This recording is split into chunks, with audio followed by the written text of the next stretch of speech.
Hello, all of you beautiful beings of light. It is such a delight to be with you again today and share with you my guest. Before I bring him in, today I'm interviewing Reverend Dr. Rob Lee. We're both members of the Ascended Masters store. I've been watching him for about the last year. Some of you might know him from Tarot with an Attitude, and he is so much more than just that. That just might be where you know him from. That's certainly where I first discovered him, but I'm getting to know him on a completely different level than just that. One of the things I love about him is that he does have attitude. So that's kind of why I'm more approaching this show with spirituality with an attitude, because for me, he represents that. Before I bring him in, I just want to let you all know about me. If you don't know who I am an angelic walk-in. I'm the embodiment of the Elohim of freedom. You can learn more about me at victoriareynolds.com. I'm the author of 4 books, and I also do one-on-one spiritual counseling sessions for those of you who have what I call issues, but I do issue resolution. I help you find out what your soul's purpose is. I do something called heart healing to help you resolve past issues and spiritual counseling. So that's what I do. And I'm also, like I said, a part of the Ascended Masters program. And that is, I'll leave the links for all these things in the description below so that you can check these things out.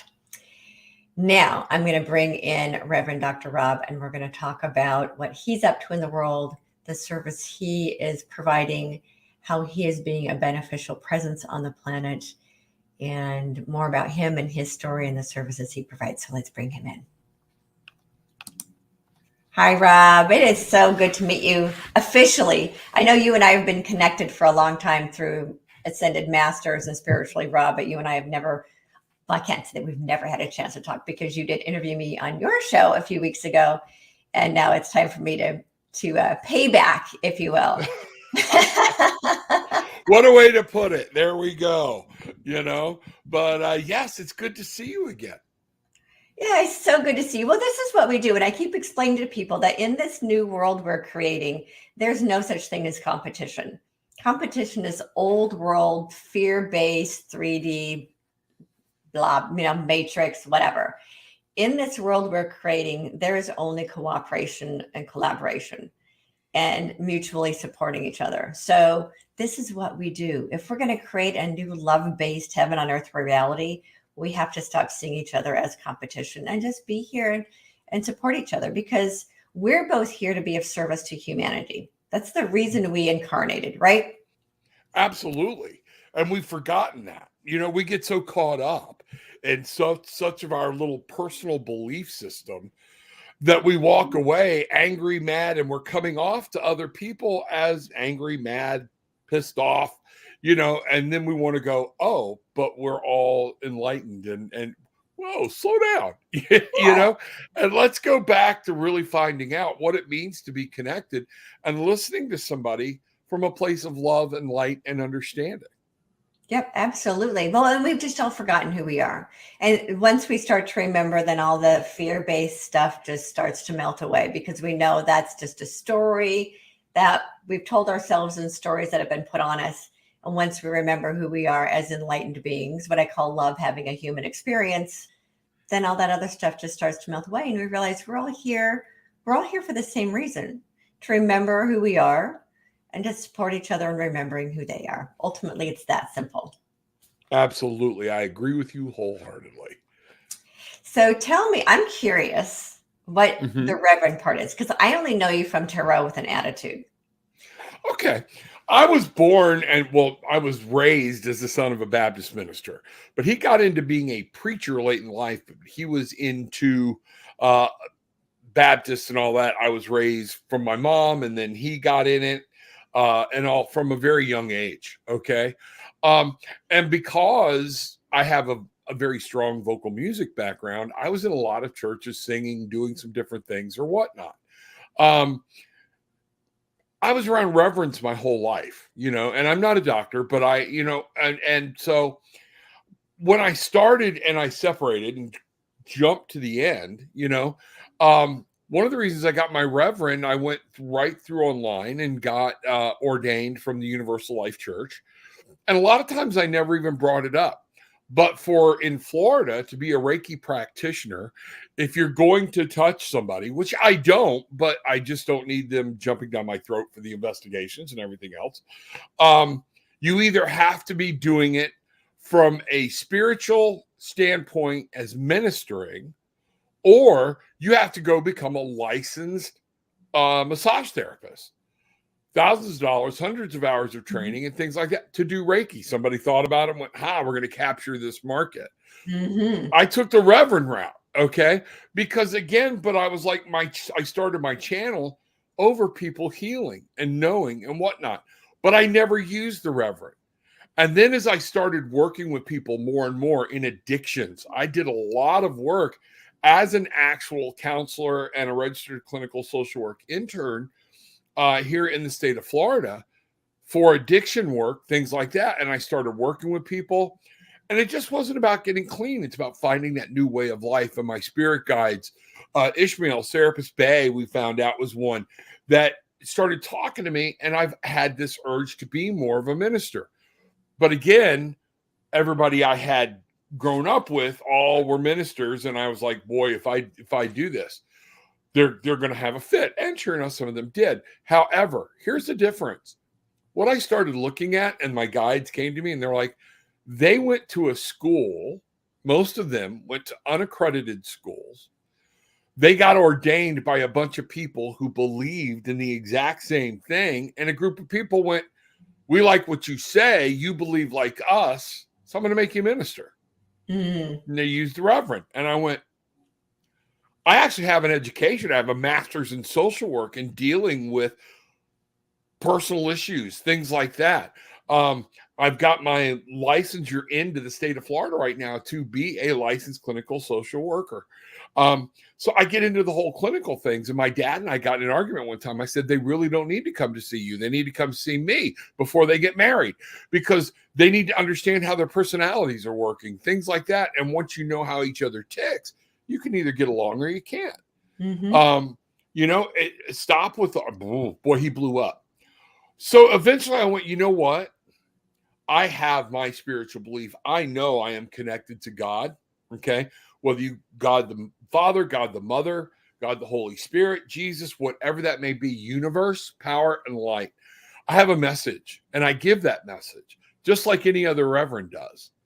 And at that point, I'm like, I'm also helping people find a new way and to understand and become and establish their own personal connection with their God. And I'm like, if that's not a reverend, I don't know what is. So I started embracing it, and I feel I actually have a lot more qualifications and a lot of people calling themselves reverend out there, So that's where the reverend came from. Oh, interesting. Yeah. And I've kind of struggled with that too, because I don't know if you know, I started my business. I changed my business over the beginning of this year as a private ministry, a private membership association and a private ministry. And I kind of struggled with that. I was like, oh, I don't know. Cause that's basically, according to the IRS, I started a church, which I think part of me laughed because I'm like, so not a church person. But then I realized I'm a spiritual teacher. Of course, if I'm going to start any kind of private association, that's the only one that fits. It's not a private health. There's a reason I'm doing it as a private membership association, because it allows me more flexibility from overreach. Let's put it that way. Right. So, and this particular type of association is a not-for-profit association. And I really wrangled with it being church because that's what the IRS has it labeled at. And then I'm like, wait a minute, I teach spirituality. So, and I like you with the reverend thing. And there's a part of me that's kind of been thinking about anybody in California can become a reverend. That's what's hysterical. I think you can just go to the state and you can just get it. Absolutely. The Rock is a reverend. Yeah. If I'm required to have a ministry and to be a minister in order to have this Heart of Freedom Ministries, which is what the name of my organization is, then my ego has finally gotten past the label of being able to accept that I am here to spiritually minister to people. And that's what you do. Right. And it's interesting, as you were talking, that the social work if people really understood that spirituality and psychology are basically the same thing. So I went and I got a certificate in spiritual psychology. The actual meaning of the word psychology means study of spirit. It's actually what it means. So when they're doing social work with you, you're actually working with spiritual trauma in a sense, right? Because ultimately, all freedoms are spiritual freedoms. All traumas are ultimately spiritual traumas. So you're just acknowledging that. Yeah, when I was working with addictions and I kept realizing these people are repeats, half this crap that the state wants me to say or whatnot, they can recite it back to me by rote because they've heard it so many times. How am I going to make a difference? And I realized I had to become individualized with each one. There's no one size fits all. Mm-hmm. So one of the things I started doing was using my spiritual connection. And between each client, I would literally pull out the tarot cards. Tell me what I need to know about the depth of this person coming in. Where do we need to go? And I would do that reading, then come in, and the whole session took on more of a personal get into you. What do you think? What are your values? Where do you go? Where do your traumas lie? Things like that. And it was received very well. And I started being very successful at it. And then at one point, I left my cards out on the desk, which I never did. Now I had my crystals. I had different things. I had grids to help the energy in the office. I didn't mind anybody seeing that. I just didn't bring any attention to it. But I left the cards out, and one of my ladies walked in and went, "That's a tarot deck." And I went, "Yeah." And she's like, "Can we do a reading?" And I'm like, "Sure, let's find out. But we're going to focus this on what we need to help you beat this addiction." She is still clean. Okay. And that's 2 to 3 years later. And I found out, I'm like, wait a minute. Everybody kept saying evidence-based practices was the big thing because you got to have evidence. But at the same point, they're all about diversification and understanding people's spirituality and things like that. So I'm like, I'm going to embrace the spirituality side of it. We would actually have prayer at different times if somebody wanted to. I would teach them how to meditate. I've got a class coming up on mindfulness of how to be in the moment, be here. And that was huge with these people, helping them to understand. And I would use oracle cards in an actual group therapy session, and none of them knew what they were. One of them was built in the Tao, De Jing, and I would bring thing out, and what is concept? Let them pull the cards. And they loved it when I brought the cards out, and then they found out what I was doing. There was a little hubbub from the organization I was doing it for, but nobody said I had to stop. So I kept going, and they looked forward to it. And it was like, I'm dealing now with, we're not dealing with the addiction. We're dealing with, what do you want to be happy? And I think in all of our travels and things like that, some of that in the politics that we've got going on now, I don't give a crap what side of the aisle you're on. We get lost in that. And that's a diversion that's being used to pull us away from that connection with God, because we get so caught up in anger. We get so caught up in negative, low flow energy because of things. Something's using that to step in the way. And that's not what we're supposed to be doing. So that's where I do a lot of this from. Okay. Wow. Yeah. And I completely agree. All those conversations, if you will, it doesn't matter which side of the divide or what label you consider yourself. They're all just distractions to keep us from our divine center, our divine connection. And one of the things I've discovered over the years, and I actually discovered this when I first started channeling about 12 years ago. Actually, even before that, I would get these awarenesses and had no idea where they were coming from. But one of the first awarenesses that I had is that when people have addictions, it's usually because they're actually spiritually gifted. And it's a way of coping with being so different than everybody else. I've seen that from time to time. I never saw that in doing years of it and running a medically assisted treatment center. I didn't see that to be prominent. Okay. But yes, you're right. But one of the things I did find out, and I know we all have it. This is a gift that we were given as human beings. When we came here, we all have this gift. Some of us will just step into it more. We embrace it, we enlighten it, things like that. And then other people, like, there were times I was a police officer for 14 years, okay, back in my early 20s. And I was using my gifts and had no clue what I was doing, because nobody, and there were certain times people would actually say, they would get scared of me because of different things I would say or whatnot. And we're breaking all of these structures. We're breaking all of this brainwashing we do to learn that. And here's what drives me nuts about the church. When I say the church, structured religion, okay, God, him and herself want a personal relationship with everybody on this planet. And that is one of the things that my spirit guides have let me know, is if we can find that personal relationship, our earthly values and different ways we look at things will change. Right. Absolutely. And I guess what I meant by spiritually gifted is what it really is that it's their spiritual connection. That's why what's missing. That's what I discovered for me when I was going through what I call my midlife crisis, holy shift, pick it, midlife rebirth, pick a label. What I realized, the reason I was so unhappy was because I didn't have that spiritual connection. So ultimately, I think that's what everybody is looking for, is that personal connection with spirit, with source. And that is really what's driving the unhappiness in this world, is not and you know what, personal connection. What you just said, one of the biggest things I see is people don't even know what happiness means to them on an individual basis anymore. And that's one of the things that Mary, as she gives channels into me, and Hina, one of the things I get is people are not understanding where true happiness lies, because they've been dictated what happiness is for so long. They really don't know.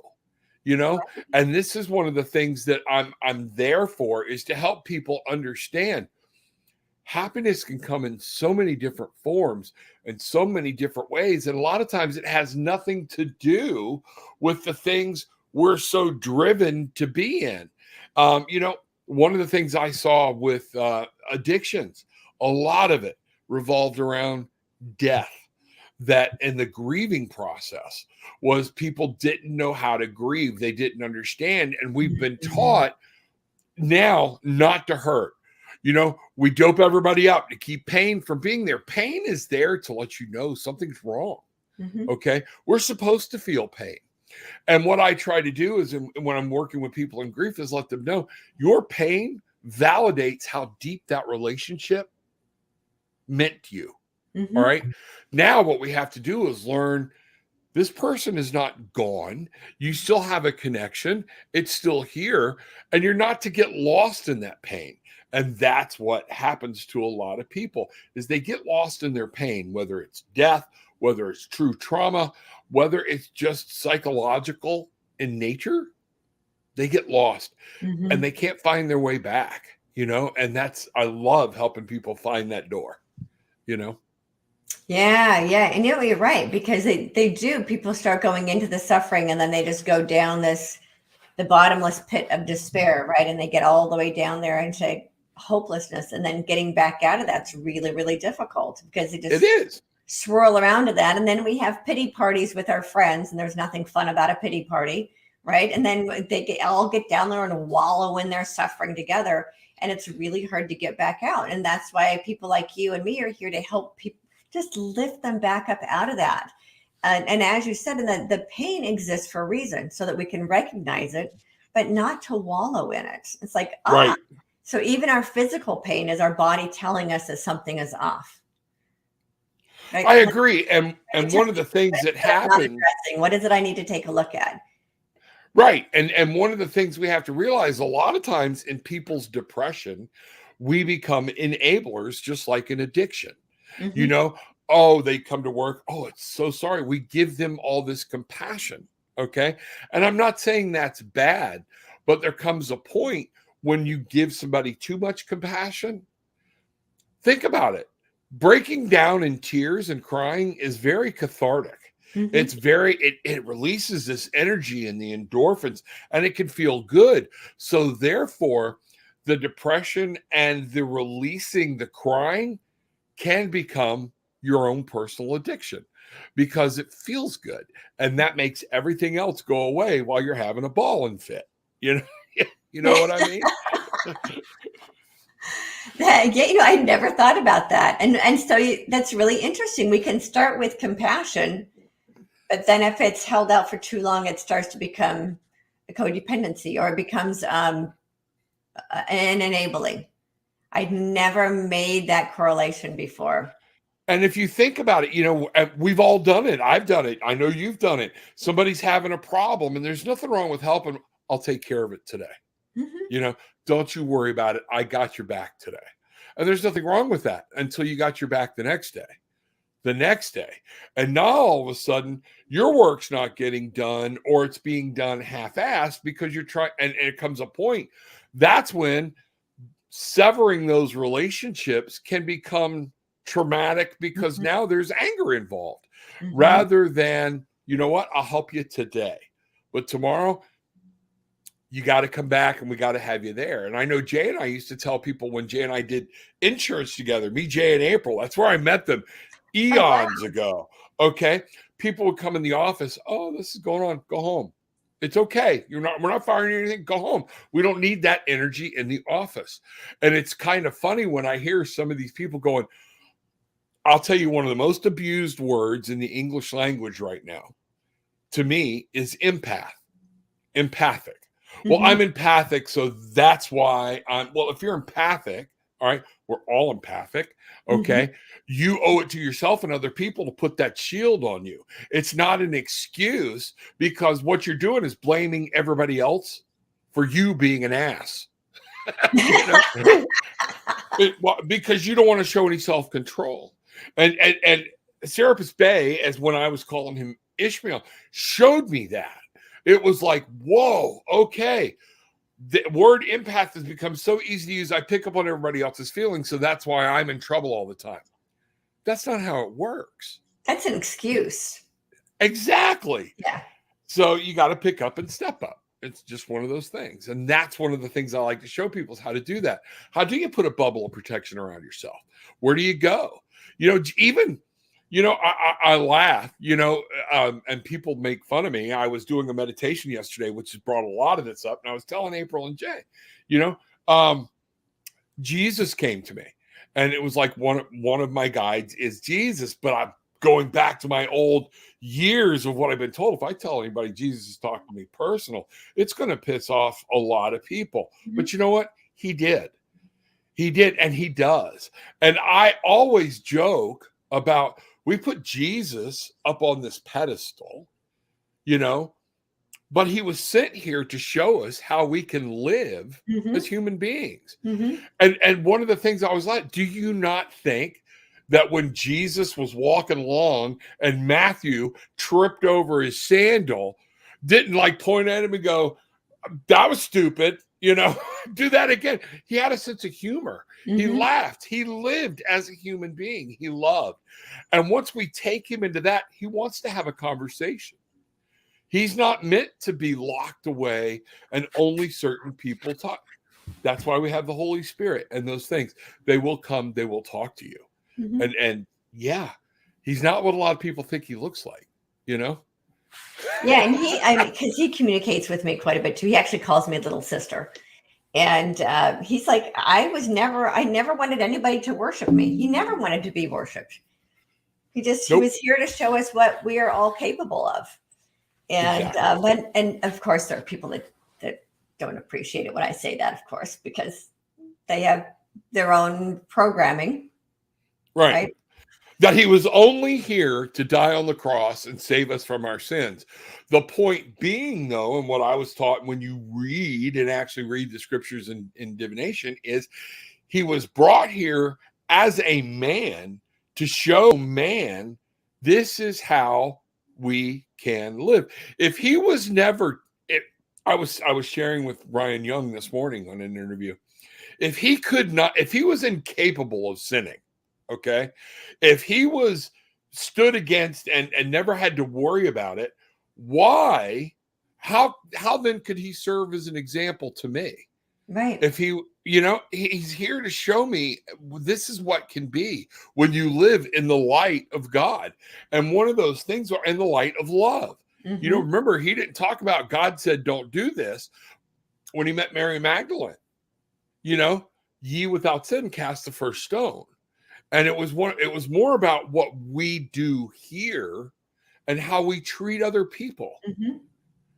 And things like that. So yeah, no, I'll get off on a rant. So I got to, Yeah, we can save that for another time. Yeah, because I completely agree with you that's all it's all been twisted and manipulated for the purpose of well, for one, it creates a barrier between us and having a direct connection with God ultimately, right. Because our religions want to set themselves up as the middleman. And there are enough of us who know, well, we don't really need to do that anymore because we have a direct connection. Exactly. And that's what I love helping people do. And I used to find a lot of, when I was doing couples counseling, things like that, they'd come in their first session, they were like, what are you saying? And I'd be like, it's not up to me to save your marriage. I'm not taking on that responsibility. That's your responsibility. What I will take on the responsibility for is to show you what do you need to do to be happy. If you can be happy in and of yourself, and you can be happy in and of yourself, I found out a lot of times, once they find that happiness, a lot of the other crap took care of itself. Mm-hmm. And I told them, I said, and even if you decide, and I helped a couple go through divorce, and they're still friends. They were great. I get cards from them about, thank you. We had no idea divorce could be this cheap, this easy, and we don't have to hate each other. Okay. But they're both happy. Mm-hmm. How do you call that a fail? Because not everybody that comes in your life is supposed to be there forever. And some people we bring into our life that wasn't supposed to be there at all. So, that's some of the stuff. I love that stuff. Well, and ultimately they do serve a purpose, though, because they come into our lives for lessons that we can experience and learn from. Right. So really none of it's a mistake. It's just. No, and that's where I want you to hear me out. You learn from it. Okay. But being in the wrong crowd, learning from it, hanging out, the bad boys, and then things happen, things like that. Well, you shouldn't have been there to begin with. And that's why you're dealing with this. So what was your lesson? The lesson was, I do need to be careful who I bring in, what I call my hula hoop. We used to talk about, you step in the middle of your hula hoop and only the people you allowed in to your inner circle. If I'm allowing somebody in that doesn't need to be there, I can remove them, but it still doesn't mean I didn't learn something from them. Absolutely. Yeah. No, and really what I'm sensing, what I'm hearing is that sometimes people choose the more difficult path. Absolutely. It's like, really okay. It's a lot easier if you don't surround yourself with those people that are not best for you. But if that's the path you choose, you also get all the learning lessons that come with it. Yeah. And sometimes that's the lesson to be learned, is like, oh, that's why I don't step into somebody else's marriage. Okay. That's why I don't wait for them to divorce. Notice I'm not using any type of masculine or feminine here, because it works on both sides, and then expect them to be completely faithful to me. Right. Okay. So that's what I learned. He shouldn't have been there. She shouldn't have been there. This relationship should not have gone this far, but it did. So what did you learn from it? And that's the point. It doesn't have to be a mistake for the rest of your life. Live and learn. Okay. Take these lessons and move on. I hear a lot of people talk about, I've hurt so many people. And you know what? Everybody you or I have hurt has hurt someone else. Mm-hmm. And all we can do is say, I'm sorry. I put that in Victoria's court. And now it's up to Victoria. If I meant it, it's up to Victoria what she does with that. It's not up to me. Okay. But I can move on. Yeah. Yeah. And we only carry it as long as we choose to carry it as a burden. Yeah. Exactly. Yeah. Yeah. And And that's some where people the dwell attitude on it comes for the with. rest of their lives because they don't even know they can let it go. Right. And, Yeah. to talk about the happiness thing, it is unfortunate how many people will walk into my office. Well, I left that gig. I'm just doing this now. This is where my heart's at. Okay. Um, but how many people I talk to, especially parents that are fixing to transition into the empty nest, or their older parents, this marriage going through, and I say, what do you like to do for fun? And they look at me and go, they've been told that they've got to immerse themselves so much in their children's lives. They forget the only reason those children exist because at some point, me and this other person had this real romantic relationship. Mhm. Okay. In setting boundaries, we lose ourselves in what we consider our chores or our tasks that society is telling us. And I like to show people it's okay to have fun. Raise your children to be healthy. Hey, mom and dad had boundaries. You're teaching them how to raise their children and not have a life. You know, Right. that's not wise. Is that what you want for your children? No. No, no, and we definitely don't want to have them repeat. Don't want to have them repeat the lessons that we experienced. Absolutely, and you're right. A lot of people have no idea what happiness even is, or Mm-mm. for me, it's the difference between happiness and joy. How many people have actually experienced joy? Very few people. Uh, You know. I agree. And recently Tarot with an Attitude sponsored a trip to Cancun last year. We went, Becky Gregory and I were on this one little small group. My wife was there. And we walked into Tulum, okay, where uh the whole Mayan little city is.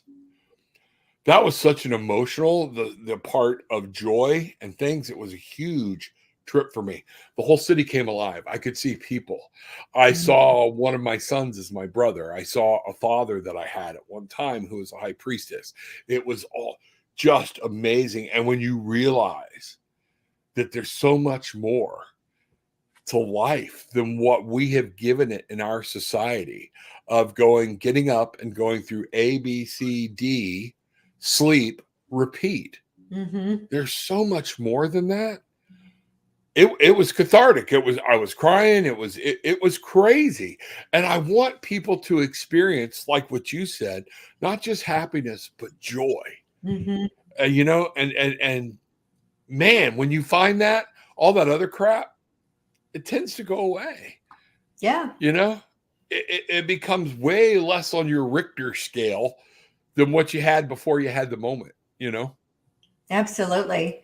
And when you really grasp that happiness doesn't have anything to do with your circumstances, it has nothing to do with the stuff that you surround yourself with, none of that. And to really, really grasp that, sometimes it takes losing all that stuff to get to the point to understand that the happiness doesn't have anything to do with our external circumstances because Not at all. it's all in here.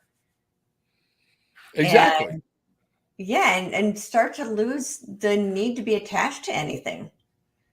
Yeah, and we talk about that. A big thing we talk about in sales is being emotionally attached to that phone call, the outcome of that phone call.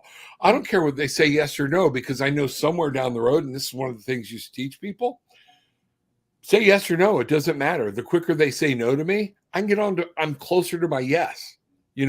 And we talk about this in the law of large numbers, things like that. Ask enough people for $1, somebody's going to give you $1. Look at Mhm. the homeless people that are out on the corner. There's a reason they're holding the sign. If nobody ever gave any homeless person anything, there wouldn't be any homeless person on the street corner going, give me $1. Okay. But somebody will. Right. Okay. And I'm not saying there's good and bad in there at all. I'm saying, when we look at the laws of attraction, those type of things, if we don't emotionally attach and just, I do what I'm supposed to do.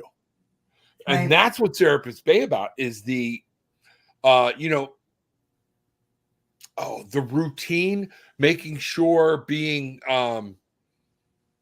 the word is escaping me, but knowing what you're going to do, going through your steps, having faith, and believing things come, things will come, things will come. And we don't have to put all that worry and scare into it. Mm-hmm.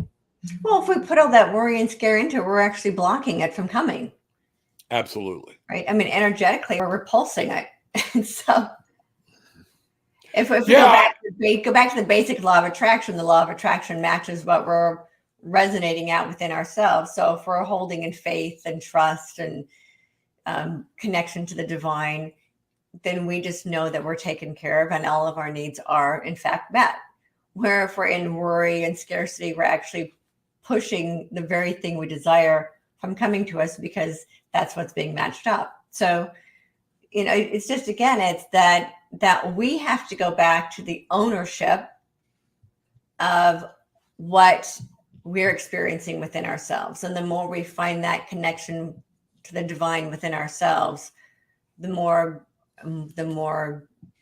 gracefully we move through life. So I'm being reminded of that term there, but through grace go I.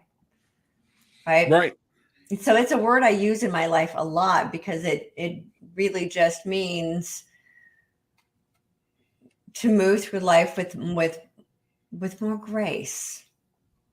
Yeah. And a lot of times it's like, before you blame somebody, you better remember, okay? And that was, there by the grace of God go I. If it wasn't for clarity in making one decision, I would be walking that same path. Absolutely. So being thankful that not everything is left up to me, okay? That I do have something that speaks into me in my intuition and in my gut that says, don't make that left turn. Mm-hmm. And if I had made the left turn, there's a 4-car pileup down there, and I very well could have been in it. Mm-hmm. Some of my decisions with how to treat people, what to do. Look at how many people have ruined their lives, and our jails are full of them because of one rash decision made from an emotional standpoint, and they had nothing in their psyche to quell that urge to take that action. Right. All right. We've all felt it. We've all been there. But we had something that said, don't do it. Mm-hmm. Don't do it. Look at people that suicide rate. A lot of times I run the suicide hotline number. I've been there, when people get that down and you're like, I'm serving no purpose. Life is just here. Mm-hmm. There by the grace of God go I. Right. That somebody came into me and said, you do have a purpose. This is just a bump in the road. We're going to get there. Right. And, we can very easily make wrong decisions based on sadness, sorrow, and sometimes even elation and joy, woo, yeah, I'm just going to jump. I don't care. Well, rain all blew in, it's one of those things. Don't just, okay, being happy is one thing. Jumping off the cliff, did anybody go make sure the water wasn't just 3 feet deep? Right. Right. That type of thing. There by the grace of God go I, so. Yeah. Yeah. And how many people really know how to listen? Because we all have that inner voice that's always trying to guide us. But we allow ego to take over. We allow, it's almost always ego, but absolutely. Right, instead of listening to that, because even emotion, so emotion comes from the heart, but and we can listen to that and we can feel into that if that's really the best choice. And that's part of the inner voice is trying to speak to us. So it's really the ego saying, woo, let's go. We got this. We got to show everybody else how cool we are. So it might be driven by emotion, but the choice is still made by the ego without actually sitting and listening to whether that's the best choice or not, to that inner guidance that's inside every single one of us that is connected to the divine all the time. It's never been separate from the divine. We just have to take the time to sit and listen to it. Yeah, I agree. And, that's one of the things that what drew me to tarot was tarot talks about everything in the tarot is within us. It's all archetypes. A lot of this was built on Jungian philosophy when we look through the major arcana, things like that. But the tarot speaks about earth being grounded, being here, the physical world. The tarot talks about the will, the fire, the passion, the drive, the desire. The cups, the water that runs deep, that subconscious love, emotions, all of that. And air, the front part of the brain, our consciousness, our communication, that part, it's all part of it. And all those are in us. And there's an old saying, anything to excess is a bad thing. Right. Okay. And we can get so wrapped up into something that it becomes excess. And while we're saying to hell with everybody, I'm wrapped up in my own thing and this is where I'm going to go, charge. What good is it if people stop listening to you? Right. If you become something that's more, all right, yeah, you're taking this you're trying to cram it down my throat or whatnot. But those powers are within us. So, a lot of people doing addictions, one of the first questions I started asking, and it threw them for a loop. What was your favorite part of being an addict? And they'd be like, what? There had to be something about it you liked, or you wouldn't have kept doing it. Absolutely. Some of it was hiding feelings. Some of it, there are other avenues. But you know what? Anytime we look at emotion and we look at these things, any one of those to excess can be bad. We've all been with people, been in a relationship or work with people that overanalyze the shit out of everything. Okay. And after a while, you're like, okay, it's great at first, but can we just live a little bit? Where does fun fit in here? Right. I've worked with families where a mother or a father were control freaks, and you go on vacation. 8 o'clock, we got to be here. 10 o'clock, we got to be there. And meanwhile, the kids and the father are like, oh my God, I can't even enjoy just waking up and being in St. Augustine because we're on a schedule. Right. Anything to excess can be bad. Right. And sometimes you need to just step out the door on your vacation and go, damn, I'm here. I know. Well, that's how I like my vacations. Me too. I like to know where I'm staying, and that's about the extent of it. Because I get up every morning and it's like, oh, what should we do today? Yeah. Yeah. Take the day as it comes. And it's so hard because if you think about the structure of our society, going with the flow, we say it, but there's not a lot of people that truly do it. Right. It's like, well, we'll go with the flow until noon. Right. Or because human beings like structure. They like the apparent safety and security that comes with structure, which isn't necessarily a bad thing, but again, it can become obsessive.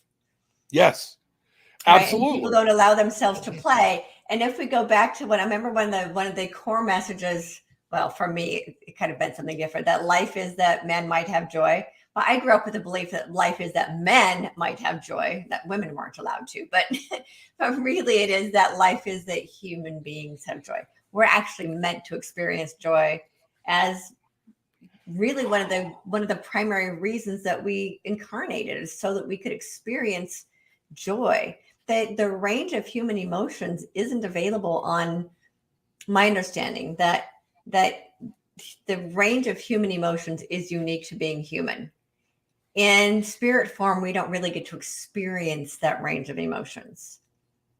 Right. No, we experience emotions, but I don't know if they experience to the range that human beings do. That's part of the adventure that comes with being a human being. Can we find the joy in it? If we are spiritual beings choosing to have a human experience, what about that? Now we're humans and we're striving to get back to that spiritual experience. I know. What about it is it that we're supposed to either be learning, or B, we wanted to experience? Is it the pain? And now we're drugging ourselves so we don't have to feel the pain. Mm-hmm. Just so many different things. Don't be in a rush. We're going to find out what's all, and that's what I laugh about is when I look, I've got my cards here. April and I pulled cards on some of the spirit guides that are with me. And, I want you to imagine that when you ascend, you fully ascend, you transcend, die. Okay. Let's just say what it is, die. Mm-hmm. Okay. In this body. Do you really think Jesus is going to come to say, who'd you vote for while you were there? No, not even in the least bit. Yeah. Do you really see Metatron going, did you get injected? Follow your own opinion. I'm for everybody. It's one of those things. Stop with the hate. You want to take an injection? Take an injection. You don't want to take it? Don't take it. Yeah. I'm with you either way. But stop accusing people, because in the long run, our politics, some of the stuff the doctrine of, should a homosexual be allowed into a church, a Baptist church? Do you really think that's going to be a topic of discussion when you ascend, when you die, when you meet Enoch, who is now Metatron? When you meet some of these ascended masters, the Buddha is going to walk up to you and go, what do you think about homosexuality? It's going to be it's not even a topic. Not even a topic. We're making that something here, and we're letting something use that. And I do believe, as much as we don't want to talk about opposing forces, but our own physics says for every action, there's an equal and opposite reaction. Absolutely. When you look at the yin and the yang, okay, we can say positive, negative, but it's not really. It's just there's another opposing side. Mm-hmm. And it brings light to Star Wars, the light side and the dark side. I think there are times we can dip into the dark side as long as we don't stay there. Right. And there are times we need to be in the light. It's setting intentions and whatnot. And these are things that I'm like, really, we're having this conversation rather than going, man, what a beautiful day. Right. Let me tell you about my kids. Right. Just people get lost. And I do think there is a force out there that wants us to get lost. Yeah, because it keeps us from coming back to our true center, our true connection with the divine. And so we get caught up in all this judgment and all this blame and anger and resentment. All that actually is part of the dark contrast.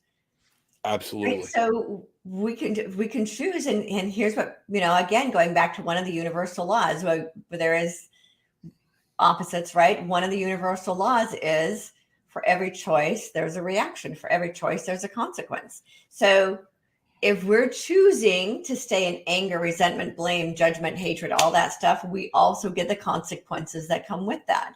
The consequences stroke, heart attack, diabetes. To experience bliss. Yeah. That's it. So if you're tuning in, there's a saying on the show, and you've heard me say it, bangarang. I love the bangarang term. What you put out, you get back. Absolutely. It's a constant reminder. But one of the things that I've really been compelled by Spirit is to remind people, you yell healing, you want healing. What are you putting in? Because a lot of times what you put in is what you put out. Mm-hmm. And then you're wondering why your world is full of this angst, this low vibrational energy, things that make you, because you can't turn it off and just go, you know what? How dare us look at another human being because they don't have the same thought pattern as we do, mm-hmm. and talk about hate, death, and then you turn around and talk about spirituality and healing. Mm-hmm. There are people out there in the world right now. I'm like, what an idiot. Okay. But and this isn't from judgment. It's just saying you try to. What the hell was that about? Right, the cognitive dissonance of trying to run two narratives at the same time. Right. But at the same time, am I supposed to hate this person? No. Yeah. Nowhere even in the religious rights Bible is it saying hate this person. You know, it's one of those things. Matter of fact, the Religious Rights Bible, if you read it, says, serve your leader. A good Christian will show how a Christian give unto God that which is God, give unto Caesar that which is Caesar's. Mm-hmm. And a lot of people go, I'm like, hey, I didn't write it. Don't get mad at me. But stop with the hate and the angst, because the Right. only person you're hurting is you and those closest to you. Yep.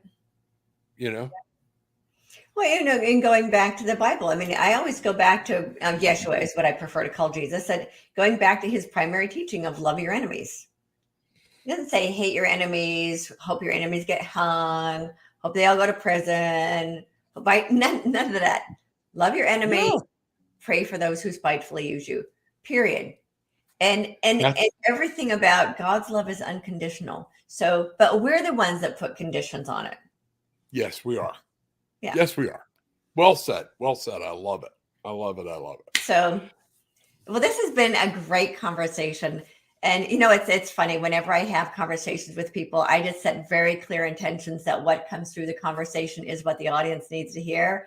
So I never have any idea what's going to come through.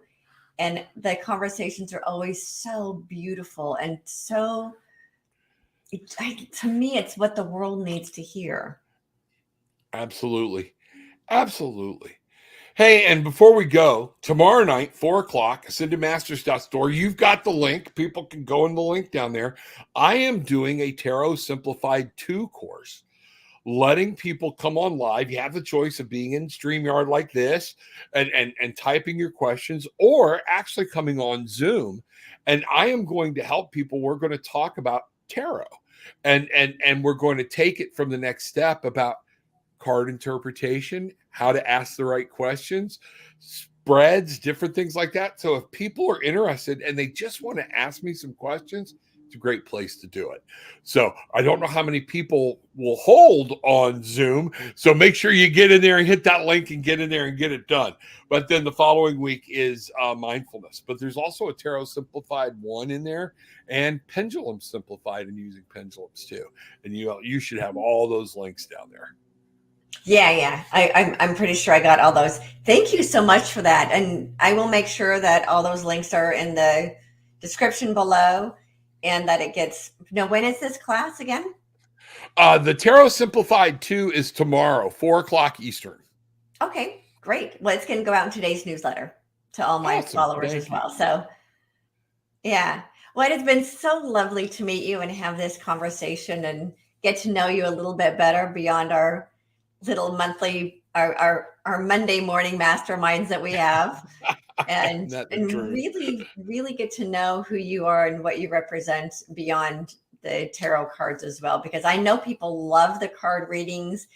And there's nothing wrong with that. It's like the ego likes getting those little tidbits of, oh, I got picked, and that's great.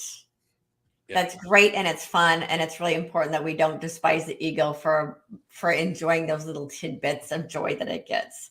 Right. And because ultimately the ego is not a bad guy. I talk about that all the time. And we can't hold any resentment toward any aspect of ourselves.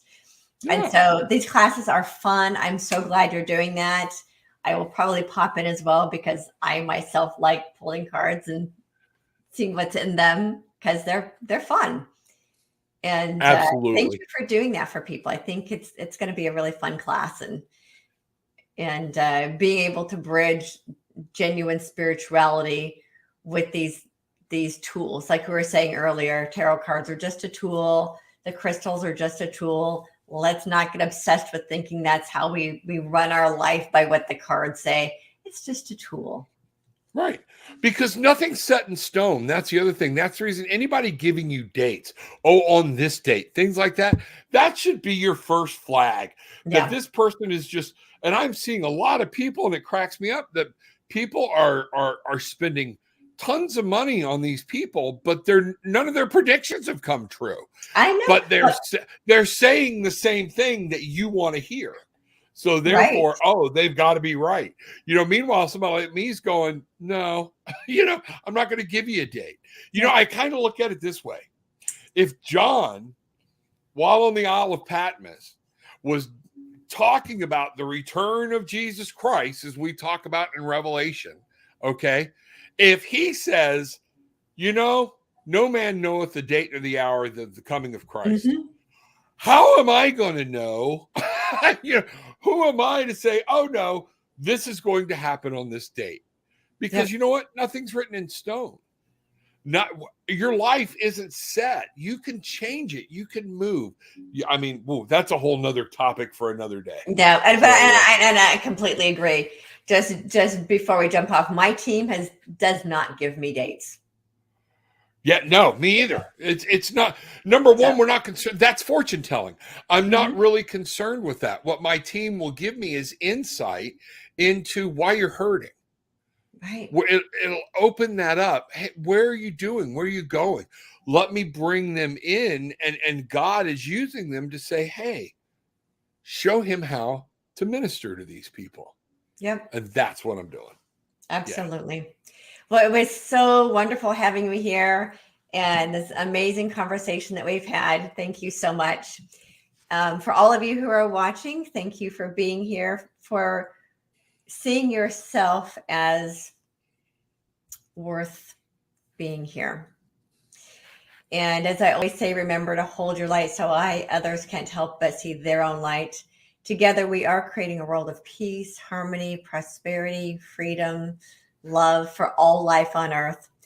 And as always, get bold, be fearless, and live free.